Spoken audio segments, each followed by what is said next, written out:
Historiadores e comentaristas antigos e contemporâneos referem-se ao general e mestre Sun Tzu como um dos homens mais versados na arte militar e, até, na difícil técnica de bem dispor dos recursos para fazer face às dificuldades. Entretanto, é certo que a utilidade das teses desse lendário filósofo estrategista extrapola a arte bélica, podendo repercutir nas realizações de todas as pessoas em geral, homens e mulheres, civis e militares, empregados e patrões, parlamentares e eleitores, professores e estudantes, ricos e pobres, religiosos e ateus encontrarão nos escritos de Sun Tzu indicações eficazes para situações de conflito. Hoje em dia, vivemos em meio a um permanente exercício bélico de razões e contra-razões. O consenso pregado por Habermas parece negado pelas evidências do tempo. Para estar em guerra, basta ter nascido. Guerra social, cultural, econômica, religiosa, política, científica, filosófica, etc. são elementos permanentes de nosso cotidiano. Nem mesmo os bravos e fortes parecem ser exaltados. Ninguém deseja ser um perdedor, todos querem o sucesso, o êxito e, assim, parecem ter muito a aprender com Sun Tzu, que busca nos ensinar como vencer todas as batalhas. Nestes tempos de globalização, as guerras são travadas, principalmente, no campo das ideias, nas mais diferentes áreas de atividade humana, e os grandes vencedores não disparam um tiro sequer. Isto vem ao encontro da pregação de Sun Tzu, quando nos ensina que o supremo mérito do vencedor consiste em quebrar a resistência do inimigo sem a necessidade de se empreender a luta armada. O tratado delineado por Sun Tzu, tido como um dos mais antigos do gênero no mundo, é, por exemplo, largamente apreciado, há séculos, entre os militares russos. O texto teria sido ainda a fonte inspiradora do pequeno livro vermelho do líder comunista chinês Mao Tse-tung. Acredita-se que grandes equívocos diplomático-militares teriam sido evitados e milhões de vidas humanas poupadas se Sun Tzu fosse levado a sério por governantes e chefes militares das nações, possivelmente. Até mesmo as duas grandes guerras mundiais não teriam ocorrido se as ponderações tático-estratégicas desse filósofo guerreiro tivessem sido consideradas. A originalidade do texto de Sun Tzu, que, posteriormente, nas muitas versões hoje existentes, veio a ser batizado como a arte da guerra, deu-lhe notoriedade já no seu tempo. Em certa ocasião, Roele, rei de Wu, concedeu uma audiência Sun Tzu. Naqueles dias, Wu estava na iminência de envolver-se numa guerra sangrenta, de alto risco, com o vizinho estado de Tiu. A visita do servo ilustre, que desejava ingressar nas fileiras do exército real, deixará o soberano entusiasmado. Sun Tzu, li inteiramente os 13 capítulos da sua Arte da Guerra.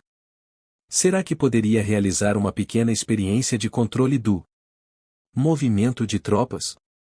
Perguntou-lhe o rei, visando a mensurar na prática a habilidade do visitante. Posso. Mas o senhor seria capaz de fazê-lo até mesmo usando mulheres? Provocou o monarca, ironicamente, como que a duvidar das teorias de Sun Tzu. Sim, respondeu o interlocutor, com serenidade e segurança. Então, o rei aqueceu e ordenou que viessem à sua presença suas 180 lindas concubinas. Deu toda a autonomia a Sun Tzu, para que treinasse, da forma como melhor lhe conviesse, a tropa feminina. Podendo, inclusive, escolher o local do castelo real que mais se adequasse à tarefa. Somente depois de tudo pronto, verificaria pessoalmente o resultado. Sem importar-se com o papel ridículo que lhe queriam imputar. O general nomeado pelo rei dividiu o contingente em 2 companhias, e colocou na liderança as 2 concubinas favoritas do monarca. Instruiu todas quanto ao uso de alabardas, e repassou-lhes orientações que todas, praticamente, jamais tinham ouvido em toda a sua Vida. O desafio era grande. Vocês sabem em que posição ficam o coração, as mãos direita e esquerda e as costas? Sabemos, disseram as mulheres, ainda um tanto desconfiadas e inseguras, por não saberem onde terminaria aquela aventura. Quando eu der a ordem em frente, marche, virem-se para a direção do coração, quando eu falar o esquerda, vou ver, voltem-se na direção da mão esquerda, ou quando eu disser o direita, vou ver, para a direção da mão direita, e quando eu ordenar o meia volta, vou ver. Marchem na direção de suas costas. Compreenderam? Compreendemos, responderam elas, que, em seguida, receberam as armas. Para certificar-se de que nenhuma dúvida pairava no ar, Sun Tzu, zeloso, deu a mesma ordem acima por mais 3 vezes e as explicou pormenorizadamente, em 5 oportunidades. Chegou, depois disso, o grande momento. O general bateu no tambor o sinal de direita, vou ver. O pequeno exército, em vez de cumprir a ordem, caiu na gargalhada. Sem perder sua postura firme e serena, Sun Tzu retomou a palavra. Se as regras não são claras e as ordens não são completamente explicadas, a falha é do general. Assumo isso e repetirei as ordens mais 3 vezes, além de explicá-las mais 5. E assim aconteceu. Pacientemente, o estrategista instruiu a tropa, certificando-se, ao final, de que nenhum mal-entendido pairava no ar. Estando tudo pronto, ele efetuou a batida no tambor e o sinal de volver à esquerda. Mas as mulheres, novamente, desandaram a rir sem medida. Diante desse quadro hilário, Sun Tzu, com o semblante sério, porém equilibrado, afirmou: se as instruções e os comandos não são claros, a falha é do general. Mas quando são claros e não são executados conforme a disciplina em vigor, temos aí um crime por parte das lideranças. Surpreendendo a todos, Sun Tzu ordenou que as 2 líderes das tropas fossem decapitadas. O rei de Wu foi imediatamente avisado do ocorrido por um de seus emissários que assistiam à Ordem Unida, e não se conteve com a notícia de que suas 2 concubinas preferidas estavam prestes a serem executadas. Desesperadamente, enviou de volta o representante, com a seguinte mensagem: é meu desejo que essas 2 mulheres não sejam mortas.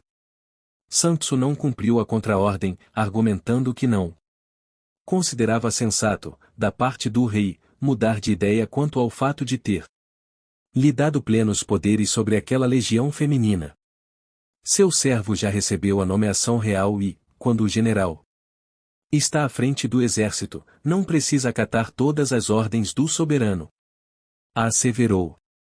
Assim, determinou que as 2 mulheres fossem penalizadas com a morte, para que o fato servisse de exemplo às demais. Logo após, indicou outras 2 concubinas, na ordem de excelência, para liderar as companhias. Feito isto, repetiu os sinais no tambor e as mulheres volveram à direita, à esquerda, à frente e fizeram meia volta, deram joelhadas e se agarraram de acordo com o que estava determinado. Nenhuma delas esmoreceu ou ousou emitir o mais leve rumor de deboche. Sun Tzu mandou, em seguida, um mensageiro ao rei, para informá-lo de que as tropas já se encontravam em boa ordem e que o próprio rei poderia vir revisá-las e inspecioná-las pessoalmente. Estes soldados podem ser empregados de acordo com qualquer dos desígnios reais. Têm condição de caminhar até mesmo pelo fogo e pela água. O general pode ir para sua hospedaria e descansar. Eu não desejo inspecionar a tropa e quero que o senhor Sun Tzu retire-se deste palácio, sentenciou, um tanto decepcionado, o rei de Wu. Impressiona-me saber que o rei gosta de palavras vazias. Não é capaz de juntá-las aos atos, pondo-as em prática, se retrucou Sun Tzu. Depois de refletir por um tempo, Roelle percebeu que, de fato, Sun Tzu era um homem capacitado e, no momento oportuno, fez dele o general do exército real. Poucos meses depois, as tropas do estado de Wu destruíram as hostes do forte estado de Tchu, a oeste, e, posteriormente, invadiram Ying. Ao norte, intimidaram Chi e Qin. Devido a estas realizações, o nome de Sun Tzu tornou-se ilustre. Os demais estados vizinhos, que antes incomodavam Wu, passaram a solicitar proteção a Roelle e oferecer-se como aliados. Graças aos grandes feitos bélicos do seu estado. Estamos certos de que quem ler este livro verá que muitas das lições de Sun Tzu são plenamente aplicáveis nos dias modernos, e não somente no que diz respeito a planejamentos militares. Neste trabalho, procuramos trazer ao leitor visão sintética, porém abrangente, dos postulados básicos de Sun Tzu, convidando todos a reflexão no sentido de que se aprecie a aplicabilidade desses fundamentos no âmbito pessoal e coletivo, na vida diária, na atividade profissional, no relacionamento humano e social, enfim, a todo instante, somos convidados a lutar pela vitória, cientes de que sempre o inimigo mora ao lado. Se o mundo alcançou a modernidade, facilitando para muitos o acesso à informação, à educação e ao bem-estar, esse avanço tecnológico, por outro lado, potencializou o poder dos nossos principais adversários. Os modernos inimigos, por sua vez, longe de serem retratados como outrora, somente a imagem do homem perverso, que mata, saqueia, domina e ameaça, quase sempre estão travestidos ao modo de uma dificuldade íntima, um desafio profissional, um bloqueio financeiro, um entrave ao empreendedor, um rumor de imprensa, etc. Neste livro reunimos os enunciados de Sun Tzu e utilizamos como fonte para a compilação das notas explicativas e dos textos complementares oportunos comentários e informações de Li Chuan, Chan Yu, Mei Ao Ch Tu Mu, Shenpong Hsu, Ts Ao Tsao, Tu Yu, Xia Lin, Huyen Si, Samping e vários outros soberanos e líderes militares que, na velha China, foram os primeiros a avaliar, na prática, os postulados do mestre da arte da guerra. Dessa forma, com esta nova edição dessa tradicional referência na arte de bem conduzir os recursos, esperamos facilitar a compreensão das teses milenares de Sun Tzu a todos, até mesmo a quem apenas deseja vencer a guerra contra si mesmo.